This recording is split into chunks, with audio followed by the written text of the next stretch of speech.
मन बोल हरि बोल हरि हरि हरि बोल गोविंद माधव गोपाल बोल।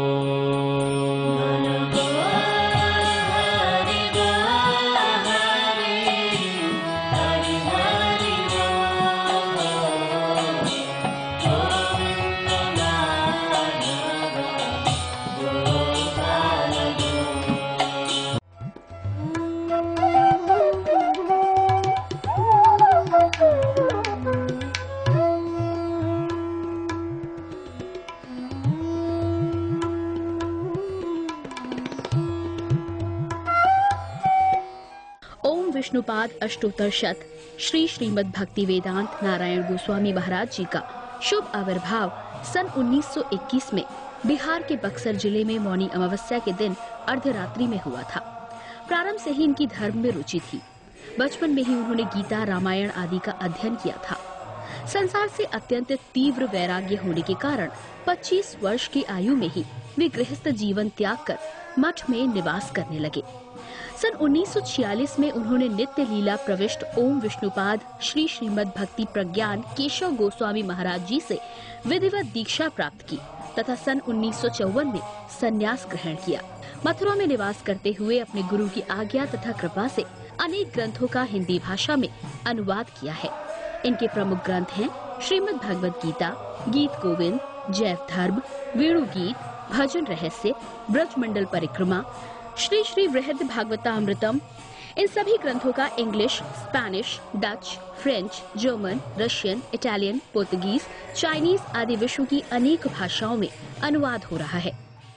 लगभग पिछले 60 वर्षों से श्रील भक्ति वेदांत नारायण गोस्वामी जी महाराज ने भारत एवं विश्व के सभी प्रमुख देशों में शुद्ध भक्ति का प्रचार किया, अर्थात भक्ति योग की शिक्षा प्रदान की। श्रील गुरुदेव के भक्ति प्रचार कार्य से प्रोत्साहित होकर अमेरिका के ह्यूस्टन के मेयर द्वारा श्रीमान लीपी ब्राउन ने 31 मई सन 2003 को इन्हें ऑर्डिनरी सिटीजनशिप एवं गुडविल एम्बेसडर के सम्मान से विभूषित किया। सन 2003 में ध्वजाचार्य पीठ तथा विश्व धर्म संसद ने श्रील गुरुदेव को कृष्ण भक्ति, विश्व भर में सनातन धर्म के प्रचार प्रसार तथा ब्रजमंडल के संरक्षण एवं पुनरुद्धार हेतु अनेक अथक प्रयासों के लिए योगाचार्य की उपाधि से सम्मानित किया। इस प्रकार संपूर्ण विश्व में प्रेम धर्म का प्रचार प्रसार करते हुए श्रील भक्ति वेदांत नारायण गोस्वामी जी महाराज ने 29 दिसंबर 2010 को श्री जगन्नाथपुरी में अपनी भौम लीला को संवरण किया। वे अपनी दिव्य शिक्षाओं में और अपने निष्कपट आश्रित जनों के हृदय में सर्वदा विराजमान हैं।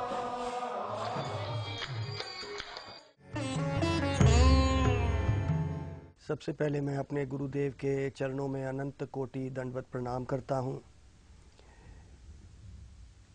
नित्य लीला प्रविष्ट ओम विष्णुपाद अष्टोत्तर शत श्री श्रीमद् भक्ति वेदांत नारायण गोस्वामी महाराज, उनके ही शिक्षा गुरु भक्ति वेदांत स्वामी शिला प्रभुपाद और हमारे पूजनीय परम गुरुदेव भक्ति प्रज्ञान केशव गोस्वामी महाराज जी के चरणों में दंडवत प्रणाम करता हूँ, जिन्होंने इस दिव्य ज्ञान का संदेश देके हम जैसे निकृष्ट जीवात्माओं के जीवन में आनंद भरने की चेष्टा करी। और उन गुरुवरों के चरणों में और हमारे जितने भी वैष्णव और भक्त लोग जहाँ जहाँ भी हैं उनके चरणों में मेरा दंडवत प्रणाम। वृंदावन, मथुरा, मायापुर सबके चरणों में मेरा प्रणाम। आप लोग मेरे पे कृपा करिए कि जो मैं बोलूं वो हमारे गुरुवरों की वाणी के अनुसार ही बोलूं। ये दिव्य ज्ञान जिसकी हम चर्चा कर रहे हैं, ये दिव्य ज्ञान आज के समाज में भी उसका उतना ही महत्व है जितना आज से 5000 साल पहले था। खासकर आजकल के जो वैज्ञानिक और हमारा पढ़ा लिखा वर्ग है वो इस ज्ञान को नकार देता है, कहते हैं ये बड़ा पुराना ज्ञान हो गया है, भगवद गीता पुरानी हो गई है। ऐसा नहीं है। आपको शायद पता नहीं, एक बहुत बड़े साइंटिस्ट, उसका नाम आपने जरूर सुना होगा, सर एल्बर्ट आइंस्टाइन, जिन्होंने एक ऐसा फॉर्मूला निकाला जो एटम बॉम्ब का फॉर्मूला था। इस धरती पे एटम बॉम्ब का फॉर्मूला निकालने वाले एल्बर्ट आइंस्टाइन जर्मनी में पैदा हुए और अपना जीवन उन्होंने अमेरिका में काटा। बहुत ही दिमाग, आप समझ सकते हैं किस तरह उन्होंने एक फॉर्मूला निकाला, E=mc²। एनर्जी को किस तरह बॉम्ब में बना सकते हैं इस संसार में। एल्बर्ट आइंस्टाइन ने जब इस भगवत गीता को पढ़ा, उसने कहा मेरा जीवन बदल गया। हालांकि उसने अपने जीवन के कुछ आखिरी समय में पढ़ा, जब वो बूढ़ा हो गया था। जब उसने पढ़ा तो वो अपने वैज्ञानिक दोस्तों के साथ एक दिन शाम को चाय पे बैठा हुआ था। तो वैज्ञानिक लोग तो विज्ञान की बातें कर रहे थे। एल्बर्ट आइंस्टाइन ने कहा कि मैंने एक नया संसार खोज लिया, वो मेरे दिमाग से बहुत ऊपर था। क्योंकि उसने भगवत गीता पढ़ी थी, ये उसने नहीं कहा, लेकिन उसने कहा कि मैंने अपना एक बहुत ही ऊंचा ऐसा ज्ञान खोज लिया जिसको मैं छू भी नहीं सकता हूं। ये एल्बर्ट आइंस्टाइन ने कहा। तो सब उसके वैज्ञानिक दोस्तों ने कहा ये एल्बर्ट आइंस्टाइन सठिया गया है, बूढ़ा हो गया है, इसलिए ऐसी बहकी बहकी बातें कर रहा है। एल्बर्ट आइंस्टाइन ने आगे कहा मुझे ऐसा विश्वास है कि इस संसार को बनाने वाला कोई है, इस संसार को किसी ने बनाया। सब वैज्ञानिकों ने इस पक्का फैसला कर लिया कि अब एल्बर्ट आइंस्टाइन सच में ही सठिया गया है। लेकिन एल्बर्ट आइंस्टाइन का दिमाग कितना था। अगले दिन आइंस्टाइन जब आया उसी चाय के महफिल में, क्योंकि रोज शाम को चाय पीते थे वैज्ञानिक लोग मिलके, दुनिया के बड़े बड़े वैज्ञानिक, तो एल्बर्ट आइंस्टाइन ने वहां पे एक बहुत सुंदर थर्मोकोल का मॉडल लेके आया। वो थर्मोकोल के मॉडल में बड़े सुंदर सुंदर पहाड़ थे, वादियां थी, झरने थे, नदियां थी, पेड़ थे, पेड़ के ऊपर बैठी चिड़ियाएं थी। सारे साइंटिस्ट ने जब इस सुंदर मॉडल को देखा तो एकदम इकट्ठे होकर बोले, अरे ये किसने बनाया? तो आइंस्टाइन ने बोला, अरे भाई तुम लोग सठिया गए हो, ये अपने आप आ गया। तब वो वैज्ञानिक लोग समझे कि ये संसार को भी किसी ने बनाया होगा। इतनी सुंदर वादियां, इतने पहाड़, इतने पेड़, इतनी चिड़ियाएं सुंदर चहचहाती, और इतने सुंदर फूल, गुलाब के फूल। तो किसी वैज्ञानिक ने एल्बर्ट आइंस्टाइन से पूछा, अरे ये थर्मोकोल के मॉडल में पेंट किसने किया? ये हरा पेंट पेड़ को, ये पहाड़ का पेंट, ये किसने किया? उसने कहा मैंने एक पेंटर को बुलवाया था। मैंने कहा अच्छा। कहते हैं लेकिन कहते हैं ये सुंदर सुंदर फूल जो है ये किसने बनाए, ये किसने इसमें एक रंग भरा? तो आइंस्टाइन ने बोला उसी पेंटर ने भरा। फिर थोड़ी देर बाद आइंस्टाइन बोलता है, पर मैं उस फूल में खुशबू नहीं भर पाया, और ना मैं इन चिड़ियाओं में वो चहचहाती आवाज दे पाया। सच में ही इस संसार को कोई बनाने वाला है। किस तरह सूरज निकलता है, किसके डर से निकलता है और कहां डूबता है? चांद निकलता है और किसके डर से वो चलता है? कभी इसमें एक्सीडेंट नहीं हुआ। ये कौन चला रहा है? ये घड़ी की 2 सुइयां हैं, सुबह और शाम की। वो चांद और सूरज 2 सुइयां हैं। ब्रह्मा जी क्या कह रहे हैं ब्रह्म संहिता में? या चक्षुरिषा सविता सकल ग्रहणम राजा समस्त सुरा मूर्ति राशेष तेजा यस्य आज्ञा भ्रमति संभृता काल चक्रौ गोविंदमादि पुरुषम तमहम भजामी। तम अहम भजामी, तम मतलब उसका, अहम मतलब मैं, भजामी। ब्रह्मा जी कह रहे हैं मैं उस प्रभु का भजन करता हूं। किसका? यत चक्षुरिषा, जिसकी एक आंख के रूप में, सविता मतलब सूरज, जिसकी एक आंख के रूप में वो सूरज, राजा समस्त सुरा, सारे स्वर्ग लोग और सारे स्वर्ग लोगों को सबको रोशनी देता है राजे की तरह। और आशेष तेजा, इतनी इतनी उसमें से रोशनी निकल रही है, कभी रोशनी खत्म नहीं होगी, कभी फ्यूज नहीं होगी। राजा समस्त सुरा आशीष तेजा, कैसे तेज उसमें से निकल रहा है। यस्य आज्ञा भ्रमति संभृता, जिसकी आज्ञा से ये सूरज चल रहा है। यस्य आज्ञा भ्रमति, भ्रमण कर रहा है जिसकी आज्ञा से। यस्य आज्ञा भ्रमति संभृता काल चक्रो, और काल के चक्र में हमको फंसाया हुआ है और उसकी एक आंख के रूप में वो चलता है। गोविंदम आदि पुरुषम, मैं उस आदि पुरुष, सबसे पहले पुरुष गोविंद का मैं भजन करता हूं, जिसकी एक आंख के रूप में सूरज है और वो इस संसार का काल चक्र के रूप में सबके जीवन को आगे बढ़ा रहा है। ये है वो गोविंद। वही गोविंद क्या कहते हैं भगवत गीता में, माया अधक्षेन प्राकृति, 9वें अध्याय का 10वां श्लोक भगवत गीता। माया अधक्षेन प्राकृति सोयते स चराचरम हेतुना नेन कुंतया जगत विपारी वर्तते। माया, माया मतलब मेरे से ही, अधक्षेन मेरी अध्यक्षता में, माया अध्यक्षेन प्राकृति, ये प्रकृति कैसे चल रही है, मेरी अध्यक्षता में चल रही है। भगवत गीता में भगवान ने बोला। तो यहां पे जब आइंस्टाइन ने इसको पढ़ा तो उसको पता चला कि अरे भाई, ये सूरज को भी चलाने वाला कोई है, ये चांद को चलाने वाला कोई है। तो तब उन वैज्ञानिकों को उस छोटे से मॉडल से पता चला कि इसके पीछे भी कोई है भाई। वो कौन है?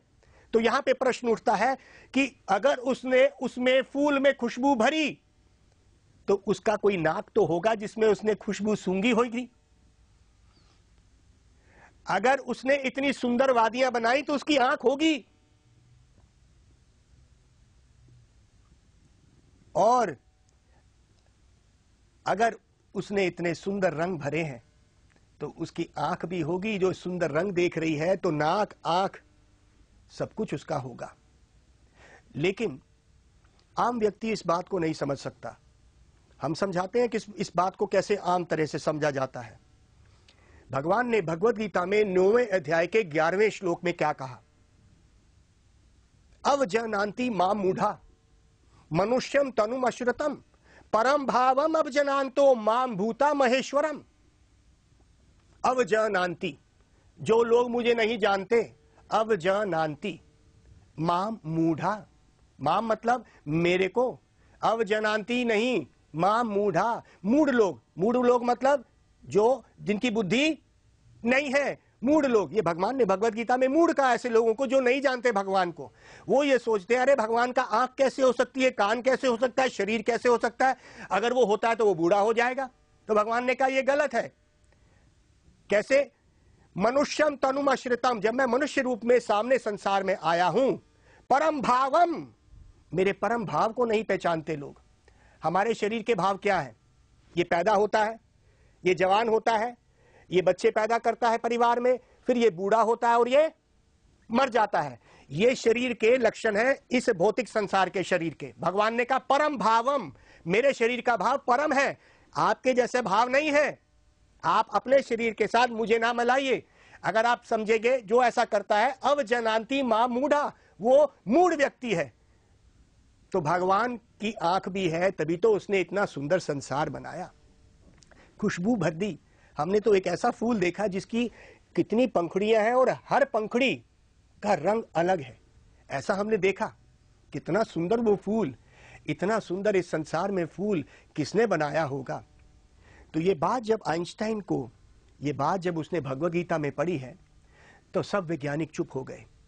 तब वैज्ञानिकों को पता चला कि इस विज्ञान के पीछे जो ये पूरे विज्ञान को पैदा करता है, सबसे बड़ा वैज्ञानिक कौन है, जो इतने बड़े ब्रह्मांड के ब्रह्मांडों को चला रहा है, वो कौन है? वो भगवान है। भगवान का मतलब क्या है? भगवान, ये भगवान का शब्द जो पुराण में इसका विवरण किया गया, भगवान क्या है? ऐश्वर्यस्य समाग्रस्य, ऐश्वर्य मतलब वो पूरे ऐश्वर्यवान है। जो आपके पास जितना धन है, आप सबसे धनी तो नहीं है ना, क्योंकि मेरा धन तो आपका नहीं है, इसीलिए आप सबसे धनी नहीं है। लेकिन भगवान कहते हैं सबके धन जो है वो मेरे हैं, क्योंकि आप अपने धन के मालिक कितने दिन के लिए हैं? 20 साल, 50 साल, उसके बाद धन छोड़ के दूसरे को देके जाएंगे, ना चाहते हुए भी देके जाएंगे। लेकिन ये सारा जो धन है किसका है? जो इसका असली मालिक है, उसका मालिक नहीं बदलता, वो है भगवान। ऐश्वर्य समाग्रस्य, समाग्रस्य मतलब जितना भी धन है समाग्रित करके, इकट्ठा करके, वो भगवान उसका मालिक है। हम झूठे भगवान बनते हैं थोड़े दिन के लिए और सोचते हैं ये मेरा है। वीरस्य, वीर सबसे बड़ा वीर है। देखो कैसे ब्रह्मांड के ब्रह्मांडों को उड़ा रहा है, सूरज को चला रहा है, चांद को चला रहा है, गेंद में चला रहा है। ये वैज्ञानिक कुछ भी कहते रहे, ये गेंद उड़ रही है, एक छोटी सी गेंद को भी नीचे रखेंगे, बोलेंगे नीचे गिरती है क्योंकि इसमें ग्रेविटेशनल पुल है। अरे भाई, इतनी बड़ी बड़ी गेंदों को चलाया उसने, ये ग्रेविटेशनल पुल किसने बनाया? ये गिरती क्यों है चीज? तो कहते हैं वीरस्य, वो सबसे बड़ा वीर है, इसलिए ब्रह्मांड के ब्रह्मांडों को वो चलाता है। यशस्व श्रेया, उसका यश चारों लोकों, चारों धामों में, 14 भुवन में उसका यश ही यश है। हमारा यश थोड़े समय के लिए रहेगा, समय के साथ वो चले जाएगा। बड़े बड़े दिग्गज आए और चले गए, वीरता यहीं रह गई, सब कुछ यहीं रह गया, लेकिन जिसके साथ वो रहती है उसी को भगवान कहेंगे। भग मतलब ऐश्वर्य, वान मतलब मालिक, जो सब चीजों का मालिक, उसको भगवान कहेंगे। तो ये 6 गुण जिस व्यक्ति में है उसको भगवान कहना। ऐश्वर्य से, समाग्र से, वीरस्य, यशस्स, उसका यश सबसे ऊपर है। श्रेया, वो सबसे सुंदर है। श्रेया सुंदर कैसे है? उसकी सुंदरता समय के साथ नहीं बदलती। हम लोगों की सुंदरता बदल जाती है, हमारे वही सुंदर रूप विरूप हो जाते हैं। हमारे को देखने का मन नहीं करता है हम शीशे में, जो आज से हम 50-30 साल पहले, ये समय के साथ ये सुंदरता आई और चली गई। लेकिन श्रेया, उसकी सुंदरता वैसे ही रहती है, वो आज भी त्रिभंग ललितम, वो ही उसी तरह से वैसे ही ब्रज में विराजमान है, उसको बुढ़ापा नहीं आता। इसलिए भगवान ने कहा परम भावम, मेरा परम भाव लोग नहीं जानते, और जो नहीं जानते वो मूढ़ लोग हैं। वीरस्य यशस्य श्रेया, ज्ञान, सबका ज्ञान, करोड़ों साल पहले का और करोड़ों साल बाद का और अब का, सबका ज्ञान। क्या आपको पता है कि परसों दोपहर को आप कहां थे? आपको 10 मिनट लग जाएंगे सोचते हुए मैं कहां था। अच्छा, आपने क्या खाया था आज से 7 दिन पहले दोपहर को 2 बजे? आप सोचने लग जाएंगे। ज्ञान हमारे पास, अज्ञानता में हम रहते हैं, हम थोड़ा सा भी नहीं पहचान सकते कि हमने क्या किया था। भगवान को तो करोड़ों करोड़ों जन्मों का याद है, उसको कहेंगे ज्ञान। ज्ञान वैराग्य, इतना सब कुछ होते हुए भी वो वैरागी है, इससे वो लिप्त नहीं हो जाता। तो ये 6 गुण जिस व्यक्ति में है पूर्ण रूप में, थोड़ा थोड़ा हमको अपने कर्मों से ये 6 गुण मिले, थोड़ा ज्ञान मिला, थोड़ा वैराग्य मिला, थोड़ी सुंदरता मिली, वो भी थोड़े समय के लिए अपने कर्मों के साथ आई और चली जाएगी। लेकिन इसका असली मालिक तो वो है जो बदलता नहीं है। हमें तो ये थोड़ी देर के लिए, जैसे किराए के लिए हमें मिल गई है, हमारे कर्मों से हमें थोड़ी देर के लिए हमने ली है। तो जिस व्यक्ति के पास ये पूर्ण रूप में ये 6 गुण है, उसको भगवान कहना। ऐश्वर्य, वीरस्य, यशस्य, श्रेया, ज्ञान और वैराग्य, ये 6 गुण जिसके पास है उसको भगवान कहना, और किसी को भगवान मत कह देना। यहां पे प्रश्न आता है, वो त्रिलोकीनाथ जो सूरज को भी चलाता है, जो चांद को भी चलाता है, वो यशोदा मां के आंगन में, जिसको कृष्ण कहते हैं, वो मटकी फोड़ देता है, वो चोरी कर लेता है। ये क्या है? तमात जष्टिम प्रसमीक्षया सत्वरा सतो अवरूय पससार भीतवत गोप्यानुधावन यमापि योगी नाम क्षमं प्रविष्टुम तपसारितम मना। श्रीमद् भागवतम 10वां स्कंद। सुखदेव गोस्वामी क्या कह रहे हैं श्रीमद् भागवत में? तमात यष्टिम, जैसे ही यष्टि मतलब डंडी उठाई, मैया ने, यशोदा मां ने डंडी उठा ली और क्या किया? तमात यष्टिम प्रसमीक्षया सत्वरा, और कृष्ण ने बड़ा समीक्षण किया, अरे मैं कहां फंस गया। स्ततो अवरूय, अवरूय मतलब ऊपर चढ़ के बैठे हुए थे मटकी के और चुरा रहे थे मक्खन। अरे ये वही त्रिलोकीनाथ है क्या, जिससे स्वयं मृत्यु और कालदेव भी डरते हैं? आज वो मटकी पे चढ़ के क्या हुआ? प्रसमीक्षया सत्वरा स्ततो अवरूय पससार भीतवत, डर गया वो मां की डंडी देख के डर गया है। ये कौन सी डंडी है जो बड़े बड़े उसको हिला नहीं पाए? स्वयं मृत्यु और काल और यमराज भी डरते हैं उससे, और स्वयं ब्रह्मा और शिव भी उसकी पूजा कर रहे हैं। आज यशोदा मां के आंगन में वो डर गया। गोप्या अनुधावन यमापि योगी नाम, गोप्या मतलब गोपी। ये कौन सी गोपी? यशोदा। ये गोपी, गोप्या अनुधावन, अनुधावन मतलब उसके पीछे वो दौड़ी, अनुधावित करी और उसको पकड़ लिया। क्षमम प्रविष्टुम तपसारितम मना। ओ, भगवान को कोई पकड़ सका? स्वयं समय भी अगर चले, मन की गति से भी चलने वाले क्षमम तप प्रविष्टुम तपसारितम, वो तपस्वी और मुनिगण जो अपनी मन की गति से इतनी तपस्या करते हुए उन पहाड़ों की चोटी में बैठे हुए भी अपने मन से भी नहीं कृष्ण को पकड़ पा रहे। मन की गति देखी कितनी है। मैं यहां बैठा हूं और अगर मैं अमेरिका देश के बारे में सोचता हूं तो एकदम मेरा मन वहां चले जाएगा। कितनी देर लगी मन को पहुंचते हुए, इतनी गति मन की। लेकिन जो तपस्वी लोगों ने, जिन्होंने अपने मन को भी अपने बस में कर लिया, तपस्वी लोग, मुनि लोग, वो भी नहीं पकड़ सके जो आज इस गोपी ने पकड़ लिया। और डर गए वो कृष्ण जो त्रिलोकीनाथ, जिसको नमस्कार कर रहे ब्रह्मा जी अपनी ही स्तुतियों में, ब्रह्म संहिता में, आज एक गोपी ने पकड़ लिया है उसको। ये है प्रेम की बात। वही त्रिलोकीनाथ, तीन लोकों का मालिक, आज यशोदा मां के आंगन में आके पकड़ा गया है भाई। ये प्रेम की बात है। प्रेमांजनाक्षुरिता भक्ति विलोचनेना संत सदैव हृदयेषु विलोकयन्ति यम श्याम सुंदर अचिंत्य गुण स्वरूपम गोविंदमादि पुरुषम तमहम भजामि। ब्रह्म संहिता ब्रह्मा जी लिख रहे हैं, क्या कहते हैं?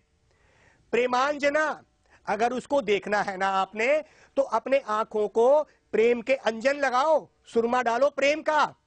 तो ये प्रेम कहां से आएगा? जब तक ऐसे प्रेमी भक्तों के साथ नहीं रहोगे। तो क्या बोलते हैं हमारे शास्त्र? भक्तिस्तु भगवत भक्त संगेना परिजायते। अगर भक्ति करनी है तो भक्तों के संग में होगी। ये रंग जैसा करोगे संग, वैसा ही चढ़ेगा रंग। भक्तिस्तु भगवत भक्त संगेना परिजायते। आइंस्टाइन की ज्यादा उम्र नहीं रही, वो यही सोचता चला गया कि कोई भगवान है। आप सब लोग जो इतने सुकृतिवान हैं, पुराने अच्छे कर्मों से भारत देश में आप आए हैं, आपकी कितनी सुकृतियां हैं कि भगवान को भगवान कहने से भगवान खुश नहीं होगा। भगवान को जब कृष्ण बोलते हैं, जब मैया बुलाती है, जब कोई कृष्ण को कृष्ण बुलाए उसको उतना भी अच्छा नहीं लगेगा। जब उसको बुलाते हैं यशोदानंदन, तो कृष्ण को बहुत अच्छा लगता है, क्योंकि उसकी मां को पहले पुकारा था। तो कहते हैं सुखदेव गोस्वामी, अहो भाग्यम नंद गोपकसाम यन मित्रान परमानंद पूर्ण ब्रह्म सनातनम। कहते क्या भाग्य है उन ब्रजवासियों के जिन्होंने उस त्रिलोकीनाथ को पकड़ के अपने आंगन में रिंगवा दिया और भुला दिया, चलना भुला दिया। कृष्ण रेंग रहे हैं और यशोदा मां पकड़ रही है और उसको स्तनपान कराती है, अपने दूध का स्तनपान करा रही है। और क्या ये बताइए, कृष्ण को भूख लगी है? हाँ लगी है, कृष्ण को भूख लग गई है, क्योंकि मां का प्रेम है। अगर कोई कहे कि भगवान ऐसे नहीं कर सकते तो ये गलत होगा। भगवान ऐसा नहीं कर सकते, भगवान वैसा नहीं कर सकते, तो फिर वो भगवान ही नहीं है। तो याद रखिए, भगवान तीन रूप में विराजमान है। वो ब्रह्म के रूप में सब जगह है, परमात्मा के रूप में आपके हृदय में भी है। इति शब्द ते, भगवान इति शब्द ते, उनका आखिरी अगर किसी को समझना है तो वो गोलोक में उनकी नित्य लीलाओं में समझेंगे हम। तो जब तक जीवात्मा इस मनुष्य जीवन में अपने को नहीं संबंध कर सकती भगवान से, तो उसका जीवन विफल हो जाएगा। तो आप सब लोगों से मेरी एक यही विनती है कि इस कलयुग में बड़ा आसान रास्ता है, हरे नाम हरे नमैव केवलम। केवल एक ही तरीका है, हरि का नाम, हरि का नाम, हरि का नाम। कलाउ नास्ते इवा गतिरन्य था। और कोई गति इस संसार से हमें मुक्त करने के लिए या आनंद देने के लिए नहीं है। सिर्फ हरि का नाम, हरि का नाम, हरि का नाम। ये 3 बार इसीलिए बोला गया, जोर देने के लिए कि भैया सुनो सुनो और सुनो। इसलिए हरि का नाम क्या है? हरे कृष्णा कृष्णा कृष्णा हरे हरे, हरे राम राम राम हरे हरे। अरे भाई कुछ नहीं लगता, उठते बैठते गाते जाओ। कोई किसी ने कुछ मांगा है आपसे, हम आपको देने आए हैं, ये हमें कुछ नहीं चाहिए आपसे। तो ये कलयुग का जो महामंत्र अभी 16 शब्द का आप लोगों के समक्ष मैंने रखा है, ये हमारे शास्त्रों में, पुराण में, सब जगह यही भरा हुआ है। लेकिन कृष्ण को कैसे पुकारना है? कृष्ण को हरे कृष्णा बोला तो कृष्ण क्या कर रहे हैं? अभी कृष्ण क्या कर रहे हैं? अगर आपने कृष्ण को पुकारा है तो आपको पता होना चाहिए, तो संबंध पूर्वक पुकारना है, मेरा भगवान से, मेरे कृष्ण से मेरा क्या संबंध है। ये में भक्त जना पार्था न में भक्ताश्च ते जना मद भक्ता नाम च ये भक्तास ते में भक्तात्मो मता। आदि पुराण। कृष्ण अर्जुन को बोल रहे हैं आदि पुराण में, जो व्यक्ति ये कहता है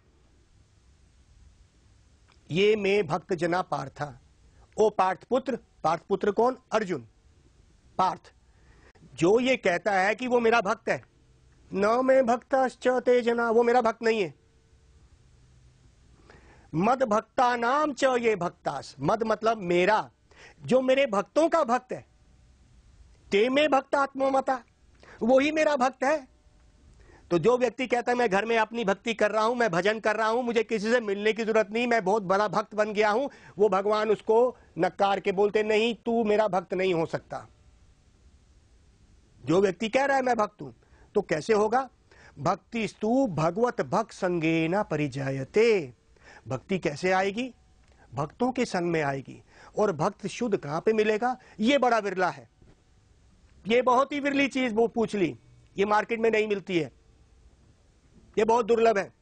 इसीलिए कहते हैं ब्रह्मांड भ्रमेति, कौन भाग्यवान जीव, कौन ऐसा भाग्यवान जीव है भ्रमण कर रहा है वो ब्रह्मांड में, ऊंचा नीचा 84 लाख योनियों में भ्रमण तो कर रहा है। कौन ऐसा भाग्यवान जीव है जिसको कृष्ण और गुरु, कृष्ण की कृपा से गुरु मिले और गुरु की कृपा से कृष्ण मिल गए। ब्रह्मांड भ्रमेति, कौन भाग्यवान जीव गुरु कृष्ण प्रसाद पाए, भक्ति लता बीज, वहीं से ही भक्ति का बीज शुरू होगा।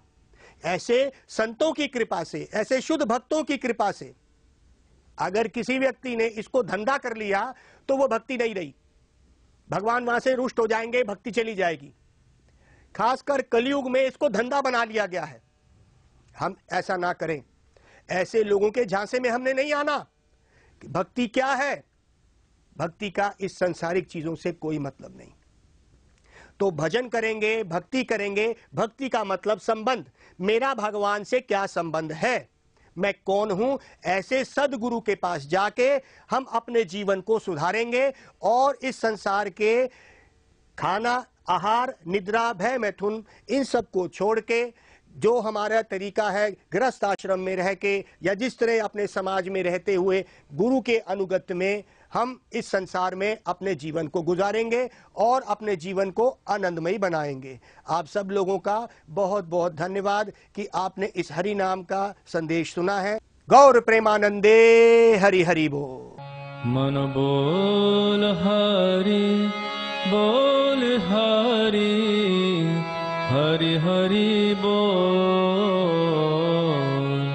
गोविंद माधव गोपाल बोल।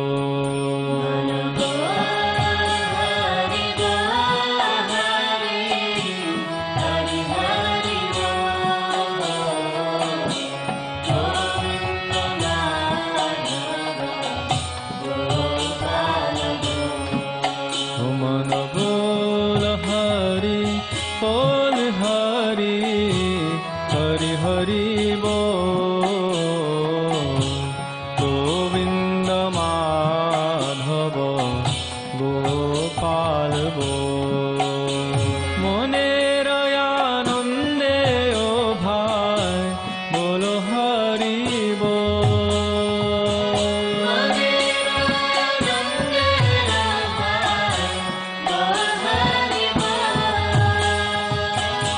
जनमे जनमे सुखे बोलो हरि बोल।